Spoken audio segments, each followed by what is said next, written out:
நண்பர்கள் அனைவருக்கும் வணக்கம். என்னடா இந்த வீடியோ அப்படின்னு பார்க்குறீங்களா? ஆமாங்க, இந்த வீடியோவில் முஸ்லீம் சகோதரிகளுக்கான வீடியோங்க.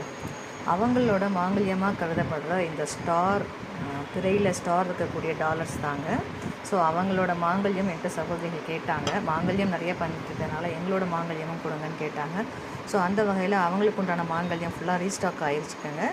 வேணுன்றவங்க இந்த வீடியோவோட லிங்க்கில் லாங் வீடியோ இருக்கும், அதில் போய் ஃபுல் டீட்டெயில் செக் பண்ணிவிட்டு ஆர்டர் நீங்கள் ப்ளேஸ் பண்ணிக்கலாங்க. அதை அப்படியே ஸ்க்ரீன்ஷாட் எடுத்து வாட்ஸ்அப்பில் அனுப்பி அவைலபிலிட்டி செக் பண்ணிவிட்டு ஓகே அப்படின்னா ஃபோன்பே பண்ணிவிட்டு ஃபோன்பேயோட ஸ்க்ரீன்ஷாட்டும் உங்கள் அட்ரஸும் கொடுத்தீங்கன்னா அன்றைக்கி ஈவினிங்கே கொரியர் போட்டுருவேங்க. கொரியர் 2-3 தினங்களுக்குள்ளே உங்களுக்கு வந்துடும். 3ஆவது நாள் ஈவினிங் உங்களுக்கு கொரியர் வரலைன்னா எனக்கு ஒரு மெசேஜ் பண்ணுங்கள். ஏதாவது இஷ்யூஸ் இருந்தால் ரெட்டிஃபை பண்ணி அடுத்த நாள் காலையில் உங்களுக்கு கிடைக்கிறதுக்கு உண்டான ஏற்பாடுகள் அனைத்தும் பண்ணப்படும். இதுபோல் நிறைய நியூ அப்டேட்ஸ்க்கு நம்ம சேனலில் மறக்காமல் சப்ஸ்கிரைப் பண்ணி வச்சுக்கோங்க. நான் அடுத்தடுத்து போடக்கூடிய வீடியோ உங்களுக்கு வரணுன்னா நோட்டிஃபிகேஷனை கிளிக் பண்ணி வச்சுக்கோங்க.